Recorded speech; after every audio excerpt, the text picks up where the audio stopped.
Salve galera, bem-vindos a mais um programa Moto Querência. Hoje aqui no meio dessas duas feras, André Menegatti e Laza. Pessoal, só para vocês terem uma ideia, aqui ó, já foram bis para o Chile, de bis para o Peru, já teve Costa Amalfitana, já teve Alasca, já teve África. Tudo isso aí, esse pessoal aqui já rodou. Amazonas, BR, 390, 230, 319, né, Lázaro? Então vamos lá, pessoal, vamos começar um papo com essas feras aqui. Lázaro, vamos começar contigo, Lázaro. Quantos anos de moto já, Lázaro? 1000, baita pergunta, uma excelente pergunta.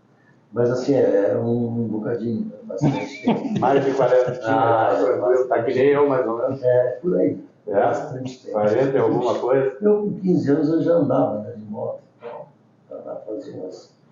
Mas é um tempinho bem grande. E viagens assim, pelo que a gente lembra, né? Porque se for lembrar tudo que a viagem que tu já fez, a gente... Mas... Peru, Chile, Bolívia, Alasca, África, tudo isso já rodou, né? Inclusive, pessoal, nós vamos ter uma parte a mais com o Laza lá na frente, que a gente vai pegar o caminhão, né, Laza? Pegar o caminhão, foi o Sul. Que eles voltaram agora, que mesmo vocês voltaram lá? Faz uns 5 meses que a gente 5 meses voltaram do Alasca, tá, pessoal? Tá bem fresquinha a viagem. Fizeram uma viagem muito bacana, foi a última viagem aí do Laza Não, depois dessa eu fui para Venezuela e tu fez Venezuela ainda? E aí chegamos lá, o troço estava meio feio, aquela complicação do Maduro lá. E aí não voltaram. sentimos o clima Favorável para andar de moto. Mas fomos até o Iramutã, que é a cidade mais ao norte do Brasil. Né? Do Brasil. Pessoal, e o André? André, quantos anos de moto aí, André? Na realidade, eu comecei a andar de moto quando eu tinha 15, 16 anos. Mas andar bem light. Minha primeira moto eu comprei com 19 anos, foi uma CB 450, 86, né? E fiquei pouco tempo com ela, depois me afastei do motociclismo por um bom tempo. E aí, quando eu voltei, há uns 15 anos atrás, voltei de verdade, com gosto e com... Dizem que o motociclismo é um vírus que entra na vez da gente e não sai mais, né? E o Laza é um exemplo disso, porque tu vê que ele voltou do Alasca, e eu acho que ele não ficou 15 dias em casa, né, Laza? Ele foi para... Ele já foi para Venezuela, deu 15? Foi tempo de lavar a moto, fazer a revisão. Ele foi não deu nem tempo de fazer a revisão, ele já pegou outra moto e foi. Até porque nós íamos pegar a estrada ruim, e a estrada com barro, o Amazônia também, para chegar lá nas Vianas. E aí tem que ser moto leve, para te brincar. O Iramutã te diverte. Não tem como. O Iramutã, Joffre, é uma coisa bem interessante a gente comentar. Até eu ia junto com o Lázaro, eu já fui no final do ano passado para o Iramutã, junto com um amigo meu. E eu ia esse ano junto com o Lázaro, mas ele não me convidou. Então aí ele foi sozinho junto com um amigo nosso lá do Mato Grosso do Sul, um baita amigão nosso, um queridão. Jimmy é um cara top, parceiraço, né? Mas enfim, o Iramutã, eu puxei essa história porque o Iramutã, alguns pensam que o Brasil é do norte a sul, é o Oiapoque a Chuí. Não é mais. Hoje é do Chuí ao Iramutã, que é mais ao norte do que o Oiapoque. Né? Estado de Roraima. Estado de Roraima. Então, se tu quiser fazer norte a sul do Brasil, nos dois pontos extremos, tu tem que ir ao Iramutã. E eu fui no final do ano passado, e eu fui com um amigo meu de faculdade, inclusive de muitos anos, o Paulo, e a gente ficou uns dias em Alter do Chão com mais 2 amigos. Aí os 2 amigos voltaram para Caxias e eu e ele fomos a Manaus. Alugamos 2 motos lá, conseguimos 2 motos lá. Eu peguei uma Bros 160 e ele pegou uma Pop 100. E ele foi numa Pop 100. Foi na Pop 100 e numa Bros 160 até o Iramutã. André, um pouquinho, isso é legal de falar para o pessoal que está assistindo, que a gente sabe que a gente tem todo tipo de motociclista, graças a Deus, nos assistindo. Tem um pessoal de baixa cilindrada, de alta cilindrada. Muitas vezes o pessoal nos pergunta também, né, gente? Ah, dá para ir para moto pequena? Gente, como eu falei, vamos falar daqui a pouco.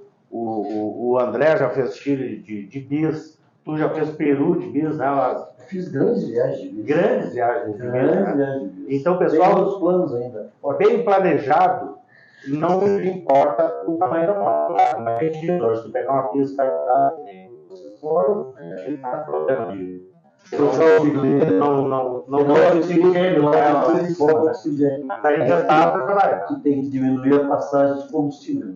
E aí injetável não tem problema, ela se regula sozinha. Na realidade, a moto de pequena cilindrada, na minha opinião, tu tem que ter dois focos. Primeiro, tu tem que ter mais tempo para fazer a viagem. E segundo e mais importante, na ultrapassagem, tu tem que ter consciência quando dá para ultrapassar, né? Que se tu tiver que ficar um eito de tempo atrás de um caminhão, tu vai ficar. Porque tu não tem como pegar uma morro acima, ultrapassar alguns veículos e né, colocar em risco a tua segurança. Tu tá limitado ao que a moto tu tá limitado. Por outro lado, a moto de pequena velocidade, para mim, que gosto de fotografia e amo fotografia,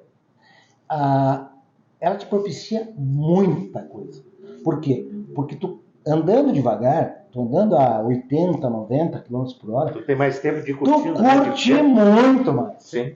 E eu quando eu fui para a Itália de scooter, eu fiz a Itália de scooter, era um dos poucos lugares da Europa que eu queria conhecer, era a Costa Amalfitana, eu desci em Milão, fui à Itália e fiz a Itália, depois fui para a Suíça. Tu fez como uma 300, né? Uma 300, porque lá não tinha uma menor, senão eu iria para uma menor. Eu fui com a câmera pendurada no pescoço e assim eu viajo com moto pequena, né? Moto pequena, quando o foco da viagem é a fotografia, e eu vejo uma coisa, a câmera já sai regulada, pronta, está fixa, regulada, pendurada no pescoço. Quando eu vejo alguma coisa que é interessante, eu pego e clico. Depois, quando eu chegar em casa, eu vou baixar isso para o computador, vou ver, vou endireitar, porque é óbvio que vai sair algumas... né, não vai ser exatamente o que eu queria. Vou endireitar a fotografia, vou corrigir o ângulo, uma série de coisas, e às vezes até recortar ela, e vou deixar ela como o que eu queria fazer se eu tivesse parado a moto no meio da estrada e feito clique. Né? Hoje a fotografia digital nos propicia isso. Sim. Então isso é muito legal. Né? É muito legal. Para o Chile, quando eu fui de bis também, fiz a mesma coisa, assim, ó, câmera no pescoço e tu sai assim, ó, plá, plá, plá, plá, plá, depois tu vai ver o que tu vai fazer. Falando de bis até um pouquinho. Falando em de bis e de motos pequenas cilindradas, eu sou um fã de viajar com motos de pequenas cilindradas. Adoro viajar com moto pequena. Adoro, gosto. Eu curti muito mais. É aquela coisa, eu tô como falou, tem que ter um tempo lá. Eu gosto, eu sou fã da moto. O roteiro da viagem é diferenciado também, porque uma moto grande tu consegue rodar X quilômetros por dia, com uma menor tu já fica mais limitado. Cada mil a moto pequena é muito mais macia, é muito mais tranquila, não é? Claro que se tu tiver uma GS 1200, uma moto potente, tu vai fazer uma ultrapassagem mais rápida. Mas se tu tá curtindo, como a XR 300, né, Lázaro? Me corrige. Tu vai curtir igual. Ela é leve, tu não vai ter tanto peso para te parar, para te fazer uma série de coisas. Manobra. E é muito mais tranquilo, é muito mais gostoso. Eu já tive várias motos, inclusive essa que o Lázaro foi para o Alasca, GS 1200, né? E vou dizer assim, ó, de todas as motos que eu tive até hoje, a XRE 300, que hoje é a moto que eu, ele e o Dipão estamos fazendo as 497 cidades do Rio Grande do Sul. Já fizemos 221 e amanhã vamos começar mais 50. Para mim, a XRE 300 é a moto mais confortável que eu tive até hoje. Foi bom que tu falou, porque eu ia até avisar. Já tive. Porque daqui a pouco a gente está conversando. Mas, pessoal, hoje está com 1.200 ou 1.250? Eu estou com a 1.200. Está com a 1.200, o André está já tive a 1.200. Sim.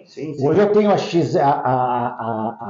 EDC 750, automática, eu tenho a XR300, ir para a cidade, e nós começamos a fazer as 497 cidades, quando nós tínhamos as pequenininhas, eu comecei a fazer com a DV150, que é uma moto maravilhosa, né? Eu acho um pouco mais confortável que a Bis, Fiz né? um test ride. Tem um motor bem mais potente que a Bis, ela é bem mais confortável que a PCX, né? Que eu também tive, que é uma moto também muito boa, né? A viagem que vocês fizeram, Amazonas e 309, que moto vocês foram? Eu fui com uma. Aquela. Beleza, E eu também fui com. não, foi com a XR. Com a Lander? Não, eu fui com. Tu também era. Tu também era. E diferente de muita gente, porque tem um pessoal que ou compra a moto lá, ou manda a moto, você saiu daqui, voltando e fizeram. A viagem já deu histórias assim, ó. Eu imagino. Quando eu tô aqui em Caxias, antes da gente sair de viagem, uma amiga, a Viviane, chega e diz assim: vocês estão loucos? Que louco? Vocês vão para Manaus na pior época que tá lá, tudo alagado, com chuva, com não sei o quê. Digo, Viviane, não viaja. O Lázaro já foi para lá. Tu acha que ele escolheu essa época para ir para lá? Segunda vez que eu fui. Digo, tu acha que ele escolheu uma época ruim pra gente ir para lá? Diz ela assim, não, André, olha os noticiários. Eu digo, mas não vou nem olhar. Viaje, tu viajou, não, nada a ver. Imagina, o cara já foi uma vez, 2 vezes para lá, sei lá. Enfim. Uma semana depois, depois aconteceu. Não. Nós fomos na época certa. Só que nós enfrentamos a maior cheias em Manaus. Nós não fomos para a época certa. Não. Deu uma enchente lá em Manaus. Aí assim, ó. Da moto? Posso contar a minha versão? Tá. Aí, nós estamos assim, ó, uma semana na estrada, né? Estamos fazendo uma live. E aí, eu contei essa história de uma amiga falou isso, não sei o que, assim. E diz Lázaro, não, eu escolhi essa época porque eu quero barro. Eu quero barro. A outra vez que eu fui para lá, não teve barro. Então eu escolhi essa época porque eu quero barro. Então ele escolheu a época que teve a maior enchente em Manaus, da história de Manaus. Nunca teve tanto. Nunca teve tanta água em Manaus. Só que por outro só que por outro lado, ele teve azar. Porque assim, ó, meu santo foi mais forte que o dele. Ele queria ir na época que tinha chuva. E a chuva, tu não acredita, João? Vocês não acreditam. Assim, ó, a chuva foi a viagem inteira na nossa frente. Vocês indo atrás? Nós indo atrás da chuva e pegando o tempo seco. Chuva, a gente pegou, pasme, nós fomos até Manaus e voltamos de Manaus para o Rio Grande do Sul. Nós pegamos chuva do Mato Grosso do Sul até Curitiba. A chuva. Asfalto. Pegamos chuva. Ali nós pegamos chuva. Do Mato Grosso do Sul, que é asfalto, até Curitiba. Tá? No restante, nós não pegamos barro, nós não pegamos chuva. Foi tranquilo. Nós chegamos em Manaus, estava tudo alagado, mas não choveu quando nós estávamos lá.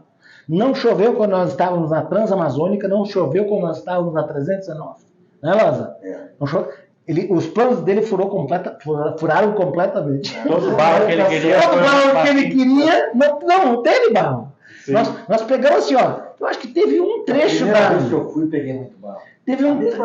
Teve um trecho, né, Lázaro, acho que da 319, que nós pegamos ali um barrinho de 15 minutos, uma chuvinha, merrequinha. Uma sorte, barro. Uma pergunta, pessoal.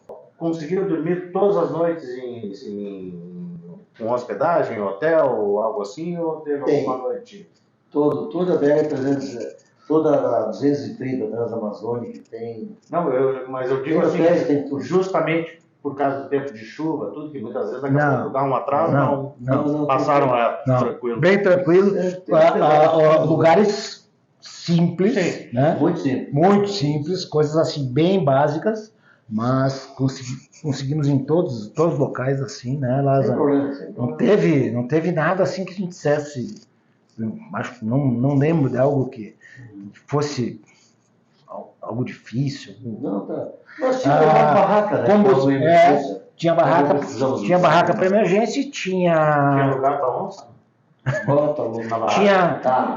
Tinha combustívelzinho de reserva, sempre, né? Porque tem lugares lá que não tem posto. Aí tu tem que pegar e parar num armazém lá e comprar combustível. Eles vendem assim na 319. Eles vendem num armazém, eles vendem combustível. E sempre na dúvida a gente levava lá alguns litrinhos de combustível. É o tipo de viagem que tem que ter um certo planejamento, mas a 230 ela é muito povoada. Né? É uma estrada, só não é asfaltada, né? Um trecho ali de Apuí, aquele ali. Mas é uma estrada que tem muito movimento. Mas só daqui a Cabedelo, por exemplo, vocês andaram praticamente 4.000 e poucos quilômetros. Né? Isso. E o total da viagem, 14, 15 mil? 14 mil e uns quebrados. Incluindo toda a viagem, né? Fazendo a 319 também. 319 juntos. Legal. Desses 14 mil, acho que uns 5 mil quilômetros de estrada não pavimentada. Né? 5 mil. Acho que mais ou menos isso. Mais ou menos ali. Entre 319 e 230, eu acho que uns 5 mil quilômetros dá. 5 mil quilômetros. E uma coisa, Joffre, que eu não esperava é o seguinte: eu sempre imaginei que a Transamazônica fosse uma estrada plana e ruim, mas ela não é plana e ruim.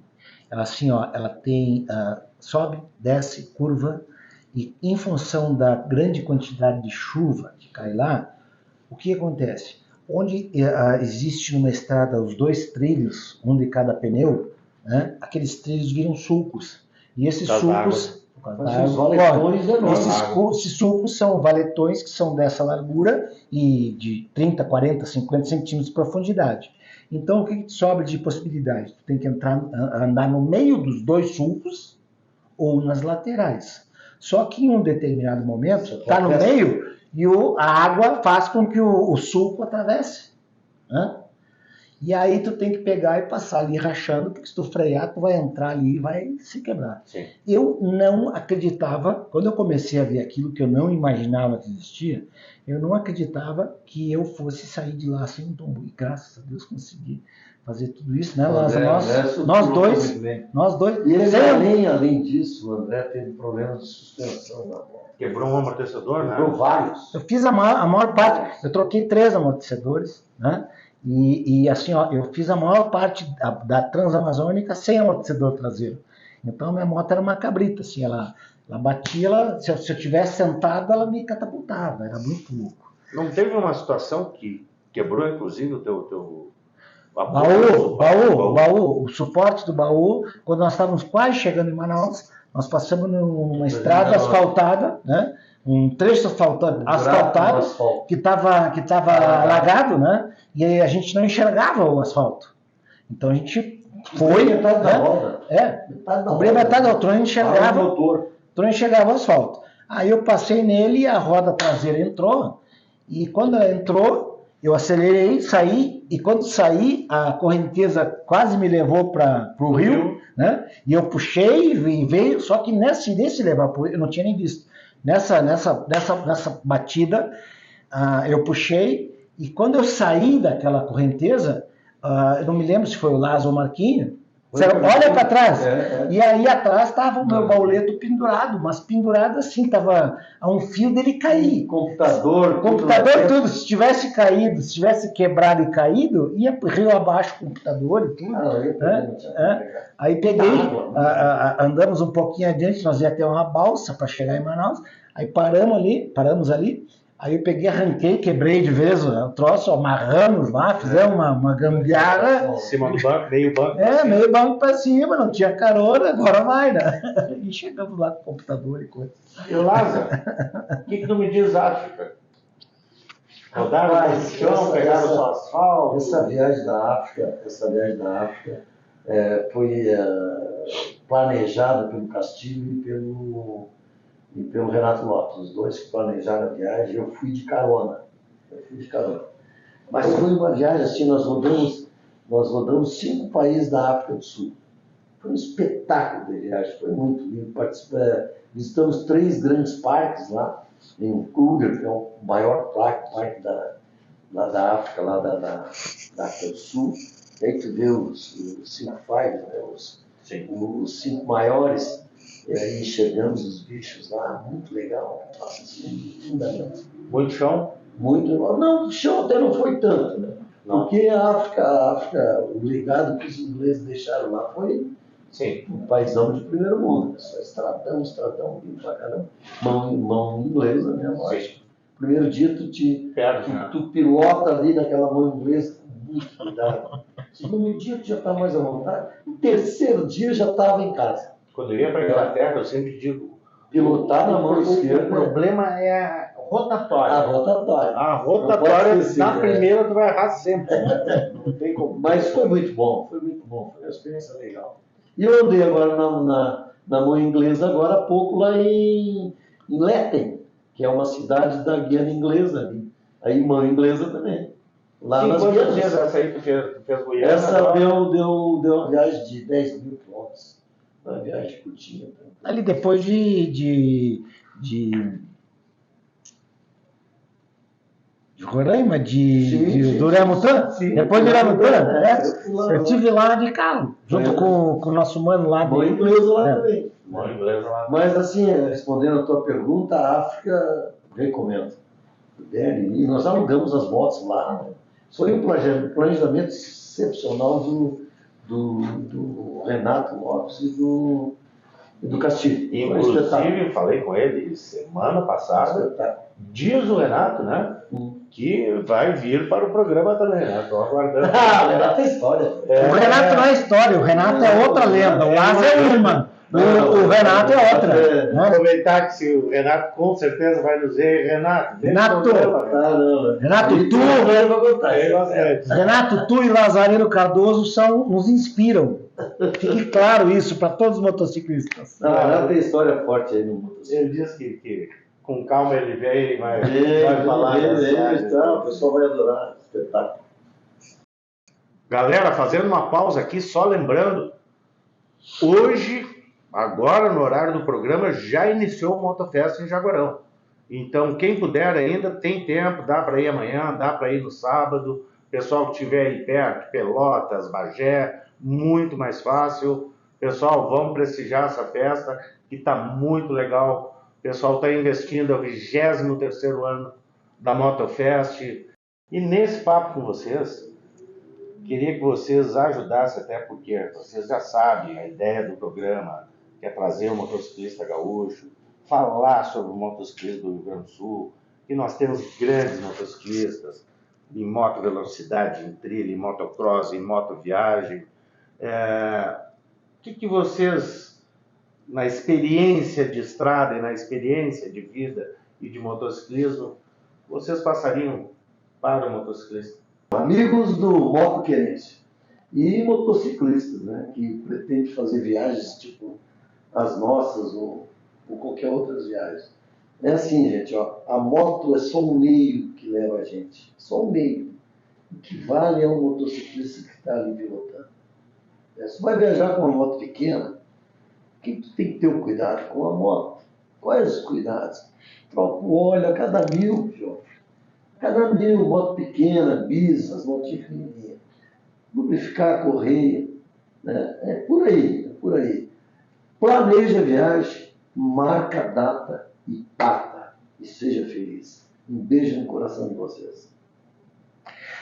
Eu acho que... E antes de dizer o que eu acho, eu lembro que uma pessoa, eu não me lembro se foi tu ou Dipe, alguns dias atrás, me falou, porque eu, o Lazareno e o Rui Dipe, de Soledade, nós estamos visitando as 497 cidades do Rio Grande do Sul. Até hoje nós visitamos 221 e amanhã nós vamos começar um outro trajeto, né, dessa etapa, uma outra etapa, que vão ser mais 50 cidades. Então, quando a gente vai terminar as 497, não sei. Mas eu não me lembro quem foi, se foi o Lázaro ou se foi o Dipe, que me disse assim, olha, nós não podemos terminar isso muito rápido, porque o que a gente vai fazer depois? E aí eu fiquei pensando, a gente sempre tem o que fazer depois. Porque, inclusive, nós temos um programa como esse que o Joffre está comandando, que nos incentiva a rodar. E mesmo que não tivesse, né, Joffre? A gente tem isso na veia. Não. Tu tem o teu programa porque isso está na tua veia. Sim. Nós estamos aqui no programa porque isso está na nossa veia e não sai. Isso é um vírus bem bom que entra na nossa veia e não sai nunca mais. Eu fiquei 10 anos, 15 anos sem andar de moto e em 2010 voltei a andar de moto e tenho assim, ó, percorri alguns trechos bem consideráveis nesse tempo. Não chego no chinelo do Lázaro, né? E de muitos outros motociclistas, como o Renato Lopes, outros, né? Talvez do Joffre também, mas eu não conheço a história de motociclismo a fundo, conheço algumas bonitas que tu fez, mas não conheço assim em detalhes. Mas eu acho assim, ó, quando isso entra na veia, não sai mais. Então, parabéns, Joffre. Parabéns aos ouvintes, aos espectadores do programa por acompanharem e por acompanharem, com certeza, são motociclistas, fiquem na estrada e não no sofá. Porque é muito melhor a gente sair do sofá e viver coisas novas do que ficar em frente a uma televisão esperando o dia que a gente vai morrer. Esse é o meu recado.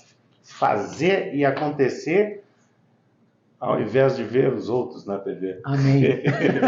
Joffre, obrigado, gente. Show de bola. Uma alegria estar aqui contigo. Show de bola. E não esquecendo, né? Vamos ter o Alasca. Vamos conversar. Vamos ter, de repente, uma bem mais detalhada, quem sabe, É contigo. E, pessoal, a gente falou em bis. Já falamos com o Miguel, né? Sim. E em breve vamos ter agora o programa aí da Motofest. E provavelmente, quase certo, vai depender só de encaixar o programa, com o Miguel. Aí sim, vamos contar essa história da bis para o Chile, como é que foi o roteiro, como é que foi toda a viagem. O Miguel conhece muito desse roteiro, foi ele quem organizou tudo.